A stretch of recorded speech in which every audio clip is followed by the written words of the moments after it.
जो लोग भी सरकार बनाने का दावा करते हुए आपके बीच अभी घूम रहे हैं,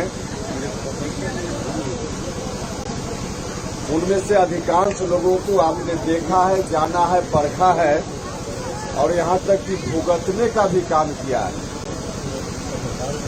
15 साल जो पुराना 15 साल था, आज नीतीश कुमार जी भी जब वोट मांगने की बात कहते हैं तो 15 साल बनाम 15 साल की बात करते हैं। पुराना 15 साल और अभी जो इनका 15 साल था उसमें तुलना करते हैं। देखिए, पुराना जो 15 साल था उनको तो आपने रिजेक्ट कर दिया था, बिहार के लोगों ने खारिज कर दिया था और जब खारिज किया तभी तो नीतीश कुमार जी आए। जिनको आपने खारिज किया उनसे नीतीश कुमार जी कंपटीशन कर रहे हैं। कोई विद्यार्थी जो स्कूल में पढ़ता होगा, पास करने के लिए 30 नंबर की जरूरत होती है। पास मार्क्स 30 नंबर, 100 में 30 नंबर। जो पुराने 15 साल वाले थे उनको 100 में 30 नहीं आया, फेल कर गए।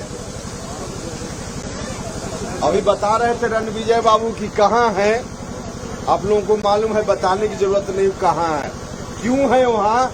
अपनी करनी का फल तो सबको भुगतना ही पड़ता है। तो फेल थे, फेल कर गए, 30 नंबर उनको नहीं आया, इसलिए सत्ता से हट गए। 30 नंबर लाना था, उसकी जगह आया 15 नंबर, 14 नंबर।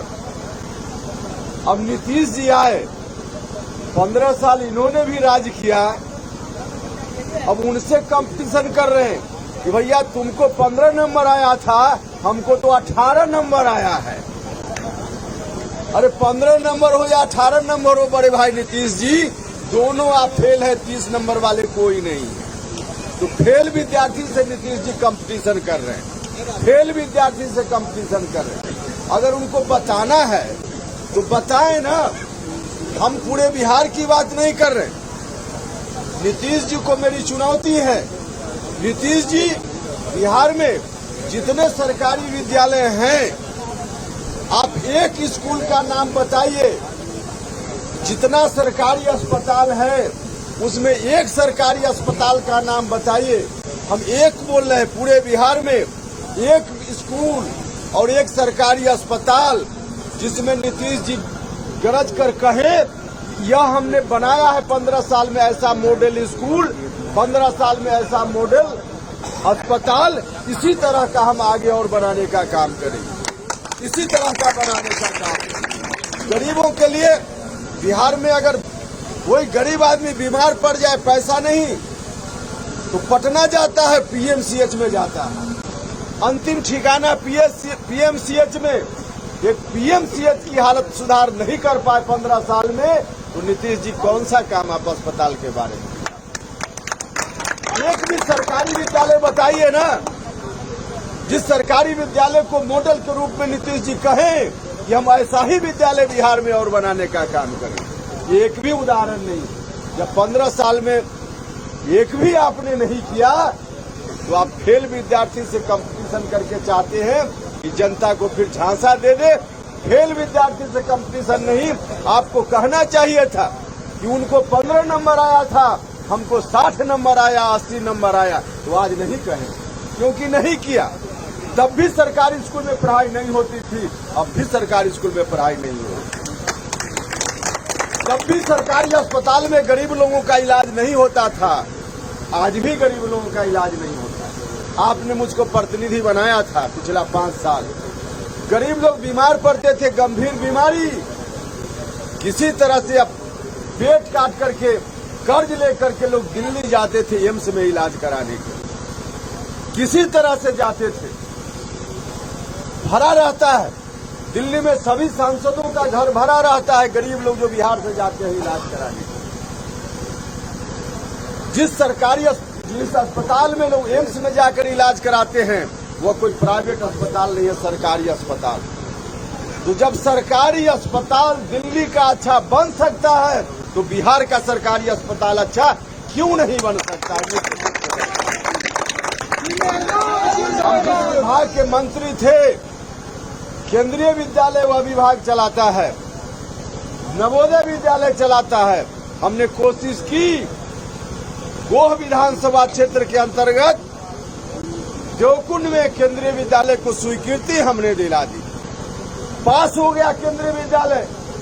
भारत सरकार की ओर से पैसा आज भी सैंक्शन है, तो पैसा उपलब्ध है। जमीन भी एक स्थानीय आदमी ने जमीन अपना डोनेशन में दिया। बिहार सरकार का न तो एक नया पैसा लगना था, न जमीन इनको देनी थी, सिर्फ एनओसी एक कागज पर दस्तखत करना था बिहार सरकार को कि हमको कोई आपत्ति नहीं है। नीतीश जी ने नहीं दस्तखत किया, केंद्रीय विद्यालय नहीं खुल सका। नीतीश जी, सिर्फ नीतीश कुमार जी ने ऐसा इसलिए किया कि केंद्रीय विद्यालय यहाँ खुल जाएगा तो उपेंद्र कुशवाहा को जस मिल जाएगा। आदरणीय नीतीश कुमार जी, उपेंद्र कुशवाहा को जस मिलता कि नहीं मिलता, लेकिन देवकुंड और गोह के इलाके के, हसपुरा के इलाके के अगल बगल, अरवल जहानाबाद के इलाके के बच्चों के लिए एक अच्छा सरकारी विद्यालय मिल जाता। आपने उसको रोकने का काम किया। मैं आपको बताना चाहता हूं, अगर आपने ताकत दी तो पहली कलम से जो रुका हुआ है केंद्रीय विद्यालय वह खुल जाएगा आपके पहली कलम। और एक केंद्रीय विद्यालय नहीं, देखिए अगर आपने ताकत दी तो भारत सरकार केंद्रीय विद्यालय खोले, इसके लिए आपको देखने की जरूरत नहीं पड़ेगी। हम मंत्री हुए, आपने मुझको भारत सरकार में भेजा, इसलिए हम केंद्रीय विद्यालय की बात कर रहे हैं। बिहार में अगर आपने ताकत दी तो बिहार सरकार के द्वारा संचालित चाहे अहियापुर का विद्यालय हो या अगल बगल का विद्यालय हो, तमाम विद्यालय केंद्रीय विद्यालय से अच्छा विद्यालय होगा। करने का काम हो सकता है। जब सरकारी अस्पताल दिल्ली का अच्छा हो सकता है, भारत सरकार द्वारा संचालित नवोदय विद्यालय अच्छा हो सकता है, तो बिहार में सरकारी विद्यालय और सरकारी अस्पताल अच्छा क्यों नहीं हो सकता? करने की जरूरत। तो हम आपसे यही आग्रह करने आए। हमारा जो शुरू से आप लोग जानते हैं, जब हम मंत्री थे भारत सरकार में, तब भी शिक्षा के सवाल को लेकर हम आंदोलन करते थे। मंत्री रहते हुए हमने धरना देने का काम किया था इसी देवकुंड में जहाँ केंद्रीय विद्यालय बनना था। हमने मंत्री रहते हुए धरना दिया था। तो मंत्री रहते हुए हम सदन में भी लड़ते थे और सड़क पर भी लड़ने का काम हमने किया। जब सदन में अभी रणविजय बाबू बता रहे थे आपको कि किस तरह से न्यायपालिका में व्यवस्था है। अरे छोड़ दीजिए दलित लोग, अति पिछड़ा भाइयों की बात, पिछड़ा भाइयों की बात। कोई गरीब परिवार का, ब्राह्मण परिवार का नौजवान, ऊंची जात के किसी भी जात का कोई गरीब अगर परिवार का है नौजवान, पढ़ने लिखने में चाहे जितना तेज हो, सुप्रीम कोर्ट और हाई कोर्ट में जज नहीं बन सकता, नहीं बन सकता है। दलितों की बात तो बिल्कुल नहीं, अति पिछड़ा का तो है ही नहीं। सवर्ण समाज का भी कोई गरीब परिवार का है तो जज सुप्रीम कोर्ट और हाई कोर्ट में नहीं बन सकता। हमने आवाज उठाई, वहां सदन में हमने कहा यह व्यवस्था नहीं चल सकती है। हमने कहा वहां चाय पिलाने बेचने वाला यदि भारत का प्रधानमंत्री बन सकता है, अखबार बेचने वाला कलाम जैसा व्यक्ति यदि भारत का राष्ट्रपति बन सकता है, तो सुप्रीम कोर्ट में कोई चाय बेचने वाला, ठेला चलाने वाला, रिक्शा चलाने वाला का बच्चा सुप्रीम कोर्ट, हाई कोर्ट में जज क्यों नहीं बनता? लेकिन जो लोग बैठे हुए हैं, और भारतीय जनता पार्टी दिल्ली का शासन चला रही है, आपसे भी आकर कहेगी कि हम तो बहुत गरीबों के हितैषी हैं। उनसे पूछिएगा, बड़े हितैषी हैं तो अति पिछड़ा समाज का कौन कौन जज है सुप्रीम कोर्ट, हाई कोर्ट में पूछिएगा। दलित परिवार का कौन जज है सुप्रीम कोर्ट, हाई कोर्ट में पूछिएगा। नहीं है, नहीं है। तो इस तरह से जो सरकार चलाने वाले गरीब विरोधी लोग हैं, चुनाव के समय में आपको आकर कहेंगे कि हम गरीबों के बड़े हितैषी हैं। गरीबों के बड़े हितैषी होते तो गरीब घर के बच्चों को, सपना को चकनाचूर आप नहीं करते। देखिए जो पैसे वाले लोग हैं या गरीब हैं, कोई भी हो समाज में, उनके बच्चों के सपना को यदि साकार करना है तो शिक्षा के अलावा कोई दूसरा उपाय नहीं। जिनके पास पैसा है शिक्षा खरीद कर अपने बच्चों को देते हैं, लेकिन आम आदमी, आज हमको खुशी होती है कि एक ठेला चलाने वाला, रिक्शा चलाने वाला मजदूरी करने वाला भी आदमी गांव में रहकर सोचता है कि चलिए मेरा जीवन तो जैसे तैसे कट गया, लेकिन मेरे बाल बच्चों का जीवन ऐसे न कटे, मेरा बाल बच्चा भी एसपी, कलेक्टर, डॉक्टर, इंजीनियर बने। हर पुलिस के मन का यह सपना है, लेकिन उसका सपना कैसे पूरा होगा? उसका सपना पूरा होगा तब जब अच्छी शिक्षा की व्यवस्था सरकारी विद्यालय में। जब तक शिक्षा नहीं मिलेगी तब तक गांव में रहने वाले गरीब घर के बच्चों की तकदीर नहीं बदल सकती। इसलिए हम आपसे कहने आए 2014 में जब पहली बार उम्मीदवार बनकर हम एमपी के लिए यहाँ आए थे, नरेंद्र मोदी जी के साथ बिहार भर में मंच पर हम जाते थे। हर मंच से आदरणीय नरेंद्र मोदी जी उस समय कहते थे कि हम बिहार में जब हम सत्ता में जाएंगे तो बिहार के लोगों के लिए पढ़ाई, दवाई और कमाई का इंतजाम इसी बिहार में करेंगे, हमको दीजिए मौका। आदरणीय नरेंद्र मोदी जी, आपको मौका मिला, 5 साल, अब अगले 5 साल में प्रवेश कर गए हैं, लेकिन क्या बिहार के लोगों के लिए आपने पढ़ाई, दवाई, कमाई का इंतजाम बिहार में किया? नहीं किया। आज भी नीतीश कुमार जी भी 15 साल से हैं, पहले वाले भी 15 साल उन्होंने चलाया, लेकिन गांव के गरीब लोगों के लिए न तो पढ़ाई का इंतजाम, न दवाई का इंतजाम और न नौजवानों के लिए, मजदूर भाइयों के लिए रोजगार का इंतजाम हो पाया। किस तरह से अभी कोरोना के समय में किस तरह से महिलाएं बच्चा गोद में लेकर पैदल चलकर हजारों किलोमीटर से आ रही थी, देखकर आंख में आंसू आ जाता था। तो आ गए किसी तरह से लोग, लेकिन दुर्भाग्य है कि आखिर पेट को भी चलना है, जीवन को भी चलना है। अभी कोरोना का संकट बढ़ा है, लेकिन जो लोग लौट कर आए, पैदल आए, अधिकांश लोग फिर मजदूरी करने के लिए अपनी जान को जोखिम में डालकर फिर वापस भी हो गए वहीं पर, क्योंकि यहाँ भूखे मरना है, कोई रोजी रोटी का इंतजाम नहीं, नौजवानों के लिए कोई रोजगार का इंतजाम नहीं है। कहा था उस वक्त नरेंद्र मोदी जी ने, पढ़ाई, दवाई, कमाई नहीं हुआ, न उनसे हुआ न उनसे हुआ, और जब नहीं हुआ तो आज बदलाव की जरूरत है कि नहीं जरूरत? बदलाव की जरूरत है कि नहीं? हम आपसे कहने आए, उन लोगों की बातों में आ जाइएगा तो फिर आपके बाल बच्चों की तकदीर नहीं बदलेगी। अगर उनकी बातों में आ जाइएगा तो गरीब आदमी बीमार पड़ेगा, दवा के अभाव में दम तोड़ता रहेगा। नौजवान मित्रों, आपके लिए रोजगार का इंतजाम नहीं हो पाएगा।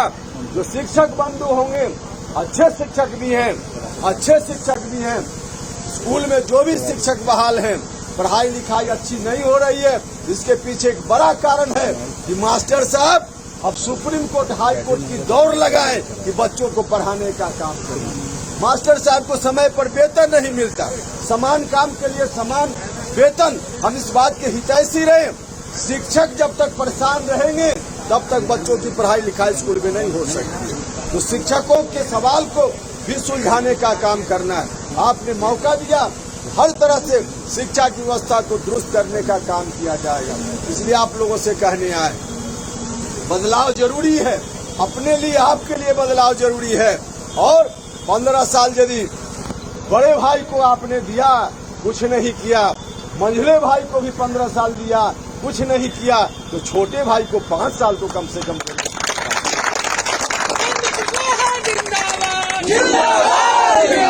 उपेंद्र कुशवाहा को बहन मायावती जी का भी आशीर्वाद प्राप्त है, बहन मायावती जी का भी आशीर्वाद प्राप्त है, ओवैसी साहब का भी आशीर्वाद प्राप्त है। इसलिए आपका आशीर्वाद प्राप्त करने के लिए हम आए। आपका आशीर्वाद मुझको चाहिए, और आपका आशीर्वाद रणविजय बाबू के माध्यम से होना चाहिए। यहाँ जो लोग भी चुनाव मैदान में हैं, दूसरे लोग जीत कर जाएंगे तो फेल, जो लोग पहले से फेल विद्यार्थी हैं उनका जिंदाबाद करेंगे, उनका जिंदाबाद करेंगे। उधर वाले करें चाहे उधर वाले करें, लेकिन अगर आप पंखा छाप पर रणविजय बाबू को भेजिएगा तो उपेंद्र कुशवाहा को ताकत मिलेगी।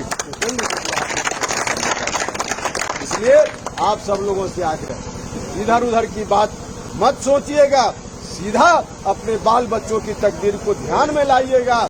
और चुनाव चिन्ह है पंखा छाप, पंखा छाप से आप लोग पहले से परिचित हैं। तो तमाम लोगों से, जिस जाति के हों, जिस धर्म के हों, माता बहन भी हैं, सब लोगों से आग्रह है, आइए आप सब लोग मिलकर एक बार आजमाने का काम कीजिए। 15 साल उनको आजमाया, 15 साल उनको आजमाया, तो 5 साल उपेंद्र कुशवाहा को भी आजमाने का मौका है।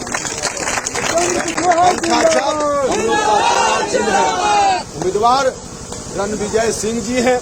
रणविजय सिंह जी भी पूर्व परिचित है, पंखा छाप भी पूर्व परिचित है आपके लिए, और उपेंद्र कुशवाहा भी पूर्व परिचित हैं। इसलिए एक बार मौका दीजिए। सब लोगों से आग्रह है कि 28 तारीख को मशीन पर पंखा निशान को देखिए और सब लोग मिलकर के उस निशान के सामने के बटन को दबाइए और एक बार 5 साल का मौका दीजिए। बहुत बहुत धन्यवाद। नेशनल दस्तक की आपसे गुजारिश है कि अगर इसको बचाना चाहते हैं तो नेशनल दस्तक को सब्सक्राइब करने के लिए रेड कलर के सब्सक्राइब बटन को दबाएं, फिर बेल आइकन की घंटी दबाएं। नेशनल दस्तक को बचाने के लिए बहुत जरूरी है कि हर खबर को शेयर करें, लाइक करें, कमेंट जरूर करें।